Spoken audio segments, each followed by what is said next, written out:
మన చుట్టూ భీకరమైన పరిస్థితులు, శోధనలు, సుడిగుండము లాంటి మనల్ని ఎదుర్కొంటూ ఉంటాయి ఎప్పుడు కూడా. సుడిగుండాలంటే మనం ఎంతగా దేవుడు మనకి ఎంత తోడుకుంటాడో అంతగా మనల్ని సుడిగుండాల లాంటి వేదనలు, శోధనలు అప్పుడు మనల్ని తరుముతాయి. అలా వేదనకు గురైపోతాం. అన్ని విధాలుగా శోధింపబడుతుంటాం. హల్లెలూయా. దావీదు మాత్రం తన జీవితంలో ఒక మాట చెప్పాడు. తాను ప్రవర్తన అంతటిలో సుబుద్ధి కలిగినాడు కనుకనే దేవుడు అతనికి తోడుకున్నాడంట.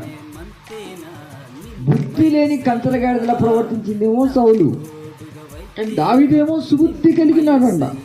అంటే ఇతని కృతజ్ఞతకు దగ్గర ఉండేటువంటి ఈ బుద్ధి బాహుల్యత అనేది ఇతని మనసులో దేవుడు పెట్టాడు.